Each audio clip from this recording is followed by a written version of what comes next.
Hey, warriors! Right now, someone is watching your every move, analyzing your choices, waiting for you to stumble. But it's not who you think it is. It's you. You've become your own worst enemy, constantly performing for an audience that doesn't even exist, seeking approval from people who forgot your name 5 minutes after meeting you. Here's what nobody tells you about modern life.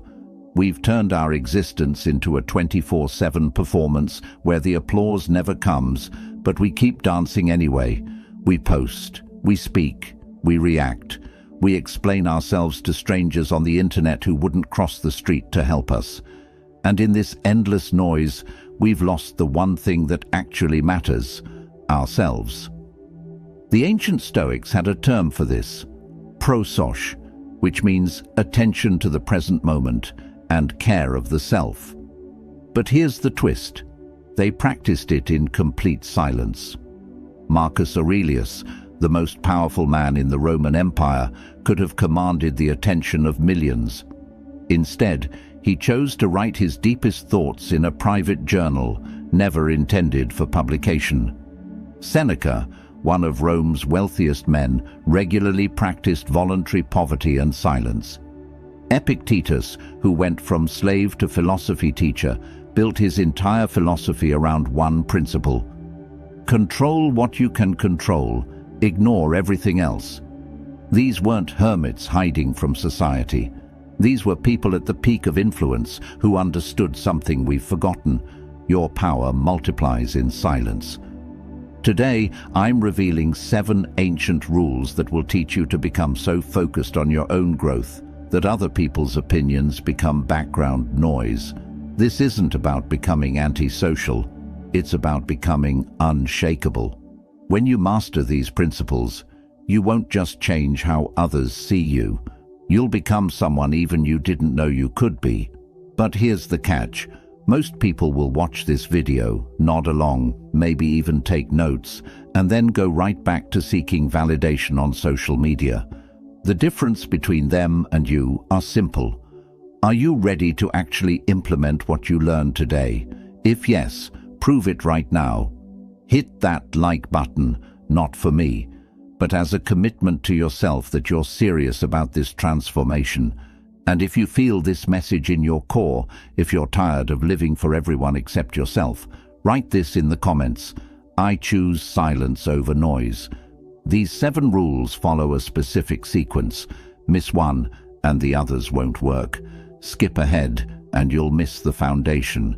Each rule builds on the previous one, creating an unbreakable chain of self-mastery that the Stoics called the discipline of desire. Number 1. Starve the noise. Every single morning, within minutes of opening your eyes, you make a choice that will determine whether you own your day or your day owns you. But here's the thing, you probably don't even realize you're making this choice. You reach for your phone, you check the notifications, you absorb someone else's problems, someone else's highlight reel, someone else's emergency that somehow becomes your mental burden. And just like that, before you've even had your first cup of coffee, you've fed the monster. What is this monster? It's the endless, suffocating noise of other people's opinions, judgments, expectations, and emotional chaos. It lives on your attention, grows stronger with your reactions, and becomes more demanding the more you feed it. And right now, it's probably running your life. You see someone's success story and suddenly question your own progress. You hear one criticism and spend 3 hours mentally defending yourself to someone who forgot about you 5 minutes later. You absorb news headlines like it's your personal responsibility to carry the world's anxiety. But here's what Epictetus understood 2,000 years ago that we've completely forgotten. Wealth consists in not having great possessions, but in having few wants. This former slave, who became one of history's greatest philosophers, wasn't just talking about money. He was talking about mental wealth, about being selective with what gets access to your mind.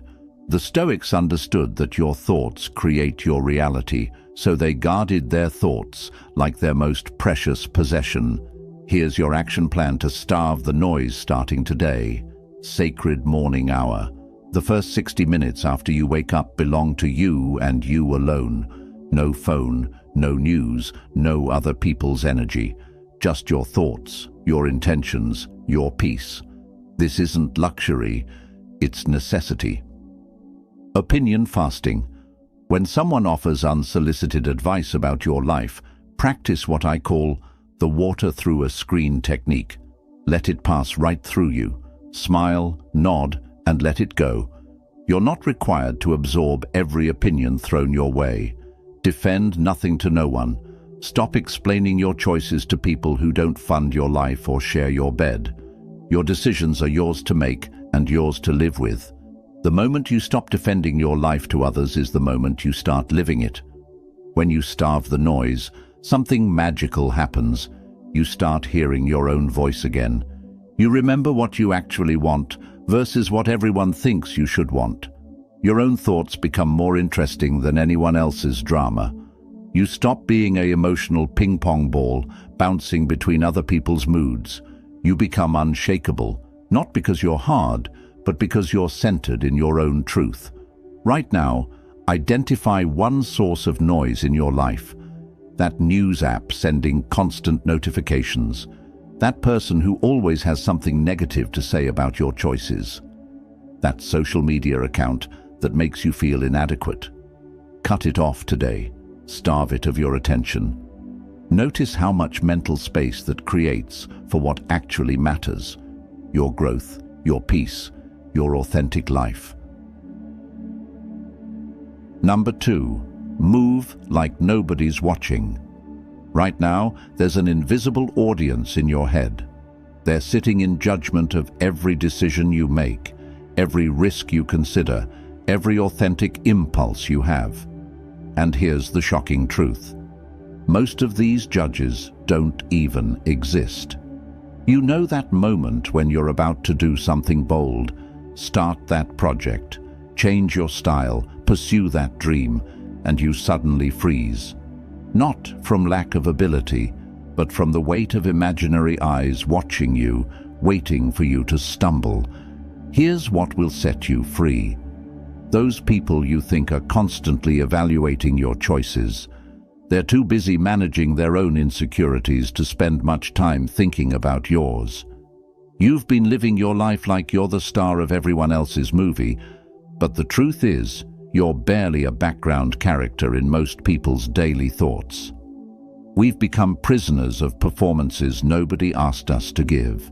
Seneca, who advised emperors and owned vast wealth, understood this deeply. Every new beginning comes from some other beginning's end. But here's what he knew that we've forgotten. Most people never experience that new beginning because they're too terrified to end the exhausting performance they've been putting on for everyone else. The Stoics called this authentic action, making decisions from your true nature, not from fear of judgment. But here's the deeper truth that will shock you. The person watching you most critically isn't other people, it's you. You've become your own harshest critic, your own biggest obstacle, your own prison guard. You've internalized so many voices, so many expectations, so many shoulds that you can't distinguish your authentic desires from borrowed fears anymore. Here's how you break free starting today. Reality check practice. When that voice says, "What will people think?" ask yourself, which specific people? And why does their opinion matter more than my authentic expression? Most of the time you'll realize you can't even name these mysterious judges. The authentic action test. Before making any decision, ask, am I doing this from my center, or am I doing this to manage someone else's reaction to my life? If it's the latter, course correct immediately. Start small, build courage. Take that class you've been considering for months. Wear that outfit that makes you feel confident even if it's not your usual style. Speak up in meetings instead of staying silent.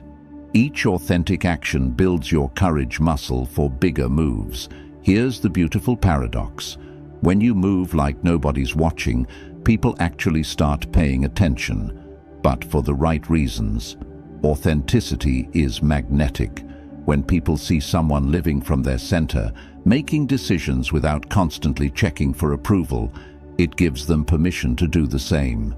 You become not just free, but a source of freedom for others. Yes, some people might have commentary about your authentic choices. Perfect. Their discomfort with your authenticity is their issue to work through, not your problem to solve. You are not responsible for managing other people's reactions to your life. The most tragic thing would be reaching the end and realizing you spent your entire existence performing for an audience that wasn't even paying attention.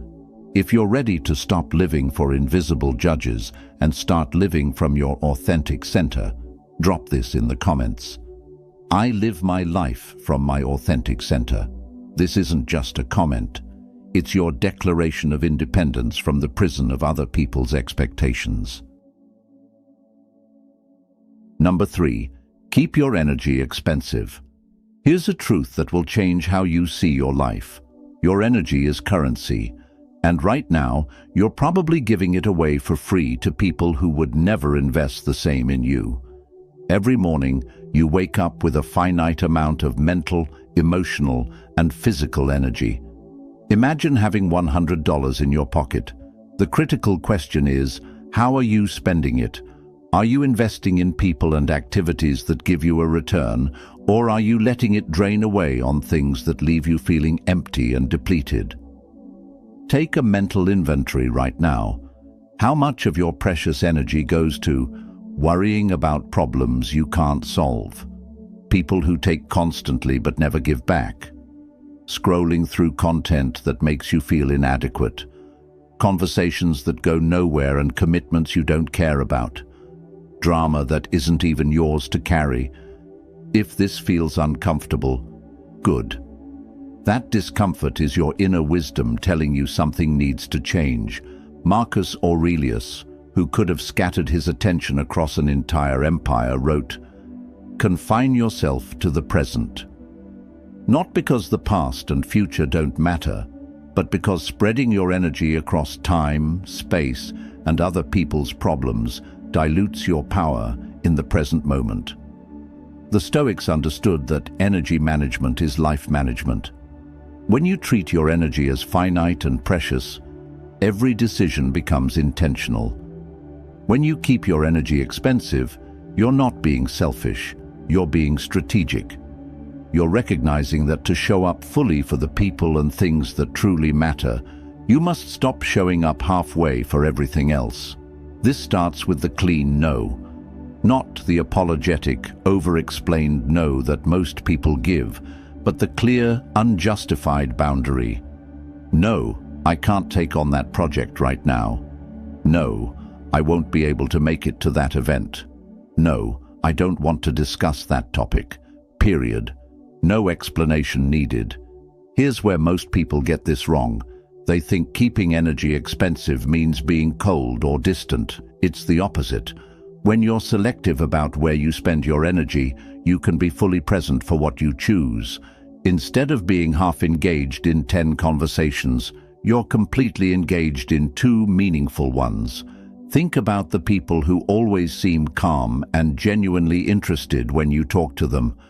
They're not the people who say yes to everything. They're the people who have learned to invest their energy wisely. Here's your energy investment strategy, the value filter.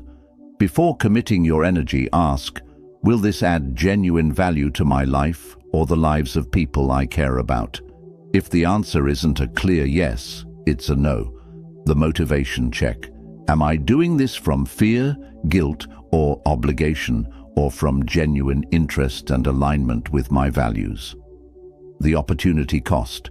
Question, is this the best use of my energy right now, or am I just filling time? When you keep your energy expensive, something powerful happens. People start treating it with more respect. When you're not always available, your availability becomes valuable. When you don't engage with every piece of drama, your opinion becomes more meaningful. When you choose your battles carefully, your support becomes more impactful. Your friends and family get the best version of you because you haven't given away all your best energy to energy vampires and digital distractions. The world will try to convince you that being generous means giving your energy to anyone who asks. But true generosity requires wisdom. You can't serve from an empty cup. When you treat your energy as precious, you ensure you always have enough to give meaningfully when it truly matters. Right now, identify one area where you've been giving your energy away cheaply. That toxic group chat. That person who calls to complain but never takes advice. That habit of doom scrolling when you're already down. Cut it off today. Redirect that energy towards something that actually serves your growth. If you're ready to start treating your energy like the precious resource it is, drop this in the comments. My energy is precious, and I invest it wisely. This is your commitment to becoming the CEO of your own energy portfolio. Number 4, kill the echo chamber. Right now, you're living in a bubble. And I don't mean that as an insult. We all are. The terrifying part is that most people don't realize their bubble exists until it's too late, until they've made life-changing decisions based on incomplete information, until they've missed transformational opportunities because they only listened to voices that sounded exactly like their own. Your echo chamber runs deeper than politics or social opinions. It's the friends who always validate your complaints without challenging you to grow. It's the algorithm feeding you content designed to confirm what you already believe. It's the routine so comfortable that you've stopped questioning whether you're actually growing or just staying the same in increasingly sophisticated ways. Here's something that will blow your mind. Socrates, considered the wisest man in Athens, built his entire philosophy around one radical idea. The only true wisdom is in knowing you know nothing. While everyone else was certain they had all the answers, he was the only one brave enough to admit he might be wrong. That intellectual humility made him the wisest person in the room.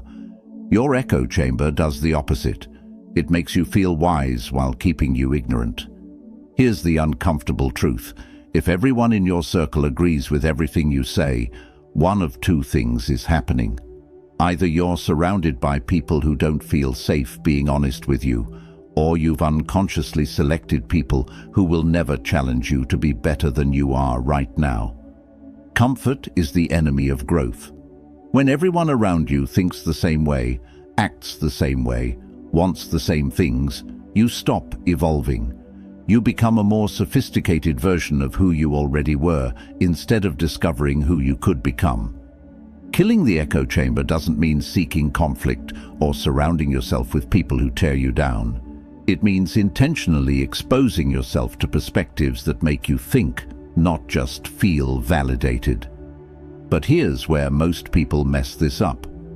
They think diverse perspectives means arguing with strangers on the internet. That's not wisdom seeking, that's entertainment.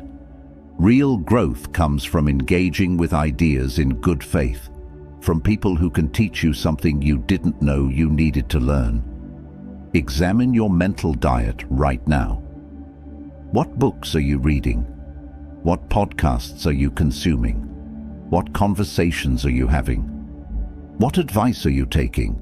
If they're all confirming what you already believe, you're not learning, you're just reinforcing. And reinforcement without growth is sophisticated stagnation. Are you getting guidance from people who have achieved what you want to achieve, or from people stuck in the same places you're trying to leave? Are you learning from people who have solved the problems you're facing, or from people facing the same problems without solutions? The most successful people didn't get there by surrounding themselves with people who thought exactly like they did. They sought out mentors who challenged them, read books that stretched their thinking, and put themselves in rooms where they were the least experienced person. This also means silencing the familiar voices in your head that always say the same limiting things. You can't do that because you've never done it before. You should play it safe because that's what you've always done. You're not ready because you don't feel confident yet. Replace those stale scripts with fresh questions. What would someone who has what I want do in this situation? What would I attempt if I knew I couldn't fail? What opportunities am I missing because I'm looking through the same old lens? When you kill the echo chamber, you discover something powerful. You're more resilient than you thought. Your ideas can withstand scrutiny. Your decisions can handle being questioned. And when they can't, you learn to make better ones. The world needs people who think independently, who can see problems from multiple angles, who can bridge different perspectives instead of just defending one. But you can't become that person while living in a bubble that only reflects your own face back at you. Right now, identify one source of intellectual comfort you need to challenge. Maybe it's adding a book by someone who sees the world differently than you do. Maybe it's having a genuine conversation with someone from a different background. Maybe it's questioning one assumption you've never examined. Number 5. Watch, don't react. Picture this scene. Someone says something that bothers you. Within seconds you're responding. Your fingers are moving before your brain has processed what happened. Later, sometimes minutes, sometimes hours, you realize your reaction made everything worse. Sound familiar? We've become addicted to reacting. We react to news, social media posts, other people's moods, traffic, weather, things that happened years ago that we can't change.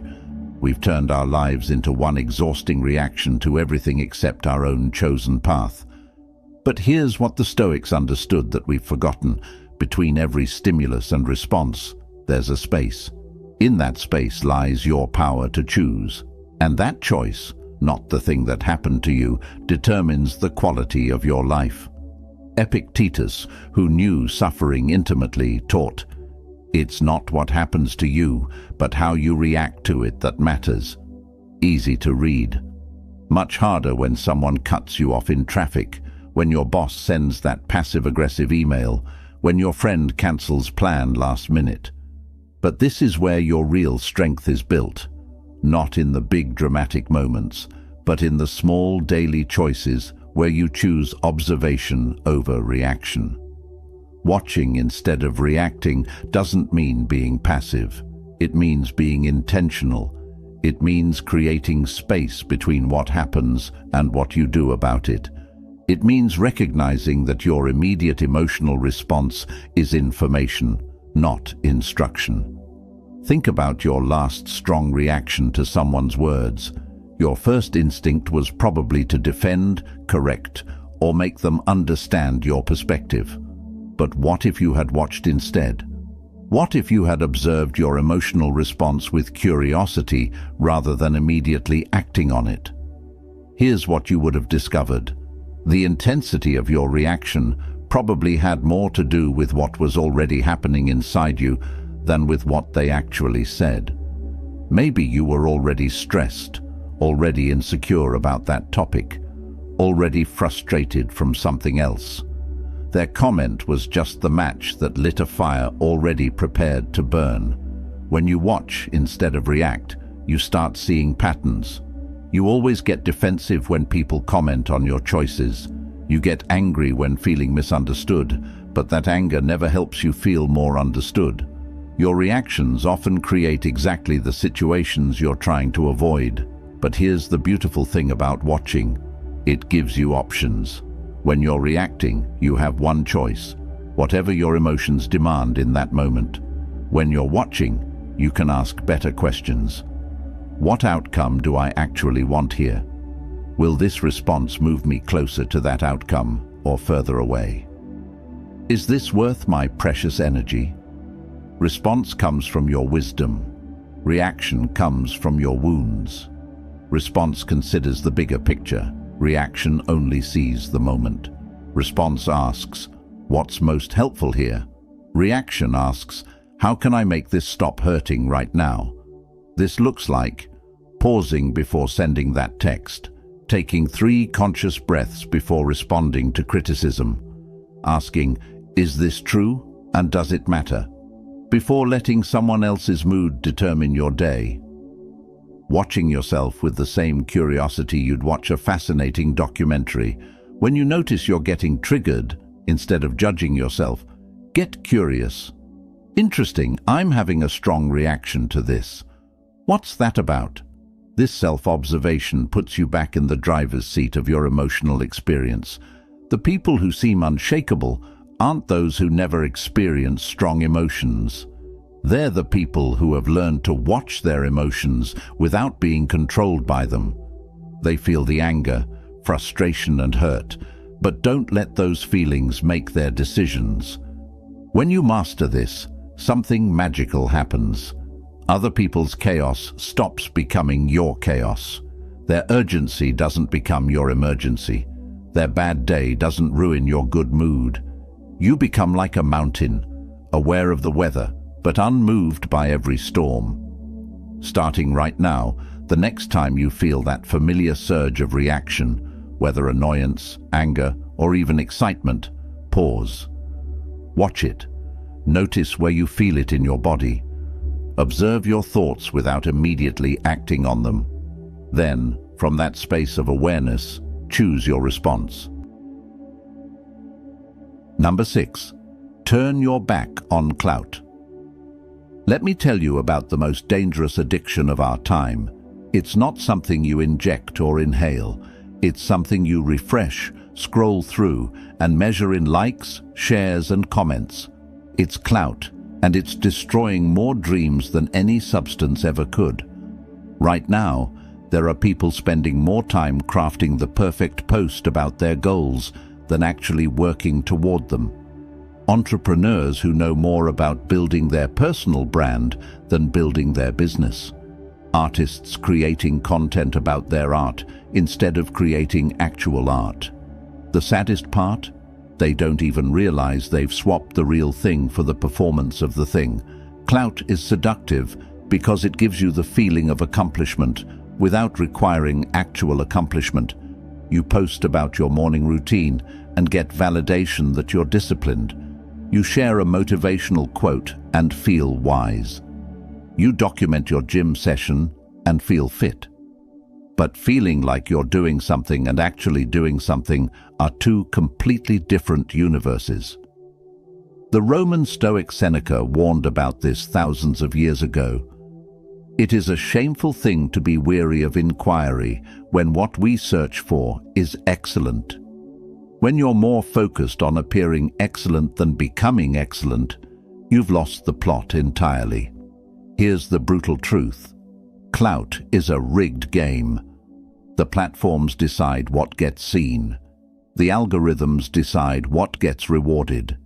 The crowd decides what gets celebrated.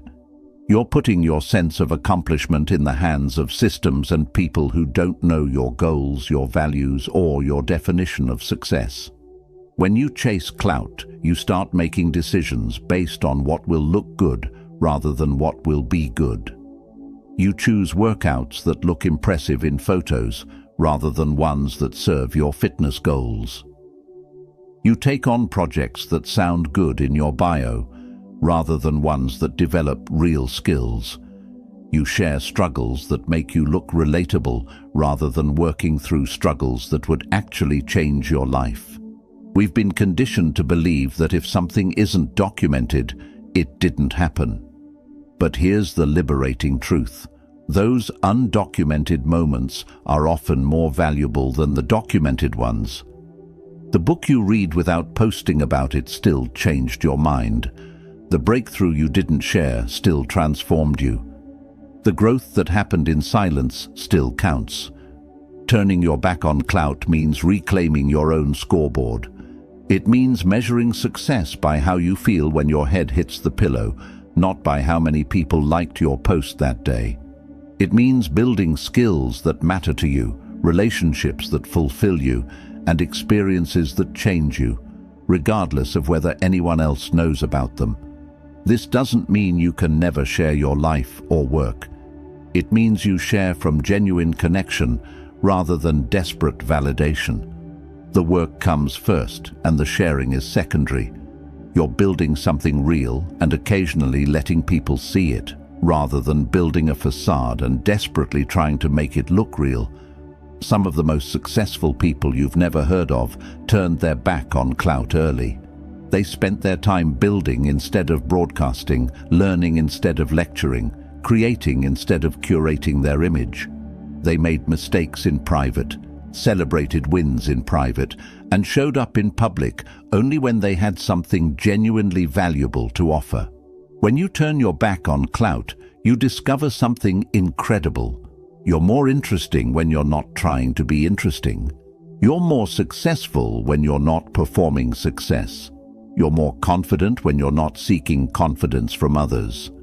The energy you used to spend managing your image can be redirected toward actually becoming the person you've been pretending to be. Right now, identify one area where you've been chasing clout instead of substance. Your fitness journey, your business, your relationships, your learning. Ask yourself, what would I do differently if no one was watching? What goals would I pursue if I couldn't post about them? What changes would I make if I had to measure progress purely by my own standards? Do that. Build in private. Grow in silence. Let your results speak louder than your posts ever could. Number 7. Protect your comeback story. Here's something nobody talks about.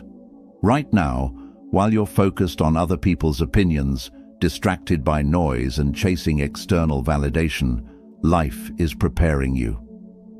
Here's something nobody talks about. Right now, while you're focused on other people's opinions, distracted by noise, and chasing external validation, life is preparing you for something bigger. The setbacks you're facing, the challenges you're navigating, the quiet moments when nobody's watching, they're all chapters in your comeback story. But here's the catch. You can't write a comeback story if you're constantly giving away the plot. You can't build something extraordinary if everyone knows exactly how you're building it. And you definitely can't surprise the world with your transformation if you're documenting every step of the process. Your comeback story isn't just about recovering from failure. It's about the version of yourself you're becoming when no one is paying attention. It's about the skills you're developing in private, the character you're building in silence, the dreams you're nurturing away from the noise of other people's expectations. Marcus Aurelius, who wrote some of history's most powerful insights in his private journal, never intended for his thoughts to be read by others. He wrote, "Waste no more time arguing what a good person should be. Be one." He understood that the most important work happens away from the audience, in the quiet moments when you're accountable only to yourself. Right now, you have an opportunity that most people waste, the chance to completely reinvent yourself while the world isn't watching. While everyone else is busy performing their lives online, you can be actually building a life worth living. While they're chasing the appearance of growth, you can be experiencing actual growth. Protecting your comeback story means protecting the space where your real transformation happens. It means not sharing every insight you have, not documenting every step of your journey, not seeking validation for every change you make. It means being comfortable with the gap between who you're becoming and who people think you are. This is sacred work. The late nights when you're learning new skills, the early mornings when you're building discipline, the moments when you choose growth over comfort. These aren't content for social media, they're the foundation of your future self. But protecting your comeback story isn't just about privacy, it's about energy conservation. Every time you share your goals, your brain gets a hit of satisfaction as if you've already achieved them. Every time you explain your process, you lose motivation to continue the process. Every time you seek validation for your progress, you become dependent on external approval instead of internal drive. Think about the most impressive transformations you've witnessed. The person who quietly lost 50 pounds, the friend who learned a new language, the colleague who built a side business into their main income. I bet they didn't document every step. I bet they worked in relative silence and then showed up transformed. That's the power of protecting your comeback story. This doesn't mean becoming secretive or dishonest. It means becoming selective. You share your journey with people invested in your growth, not with people just consuming your content. You discuss goals with mentors who can help you achieve them, not with everyone who will listen. Your comeback story is being written right now, in this moment, with the choice you make after finishing this video. Will you continue to live for the audience, or will you start building for the future? Will you keep performing your life, or will you start actually living it? The most powerful comebacks happen when people least expect them. When you've been quiet, when you've been working, when you've been building something in the background while everyone else thought you were standing still. That's when you reveal not just what you've accomplished, but who you've become. Your comeback story isn't about proving anything to anyone else. It's about proving something to yourself, that you can commit to growth even when no one is cheering, that you can stay focused on your path even when it's not glamorous, that you can become the person you've always known you could be. The world is noisy. Your comeback story should be quiet until it's ready to roar. If you're ready to stop giving away your story and start writing it in the silence of your own dedication, drop this in the comments. I am writing my comeback story in silence. This is your commitment to building something real while the world is distracted by everything fake. So here we are at the end of these 7 rules, but really at the beginning of something much more important, your decision about how you want to live the rest of your life. We've explored starving the noise, moving like nobody's watching, keeping your energy expensive, killing your echo chamber, watching without reacting, turning your back on clout, and protecting your comeback story. But all of these rules point to one fundamental truth. The most powerful thing you can do in this noisy, chaotic, attention-seeking world is to turn inward and focus on becoming who you're meant to be. When you master these 7 rules, you don't just change how you interact with the world, you change how the world interacts with you. People start respecting your boundaries because you respect them. They start valuing your time because you value it. They start seeing you as centered and grounded because that's exactly what you become. But most importantly, you start respecting yourself. You stop looking for external validation because you've developed internal validation. You stop needing the world's permission because you've learned to give yourself permission. You stop waiting for someone else to believe in your dreams because you've become your own biggest supporter. This journey isn't easy, and it's not quick. In a world that promises instant everything, choosing the slow path of internal growth can feel frustrating. But that's exactly why it's so powerful. While everyone else is chasing the next quick fix, the next viral moment, the next external high, you're building something that can't be taken away from you, unshakable inner strength. Start today. Pick one rule that resonated with you most and begin implementing it immediately. Remember, you don't need to wait for Monday or next month or until you feel ready. You just need to start. If this video helped you see something differently about yourself or your life, hit that like button. Share it with someone who needs to hear this message. Drop a comment letting me know which rule hit you the most, and subscribe to the channel. We're building something special here, a community of people who choose growth over noise, substance over show, and inner peace over external chaos. The world needs more people who focus on themselves, not out of selfishness, but out of wisdom. Because when you're centered, grounded, and clear about who you are and where you're going, you don't just improve your own life. You become a source of calm and strength for everyone around you. Your journey toward unshakable inner strength starts now. This isn't just the end of a video. It's the beginning of your transformation.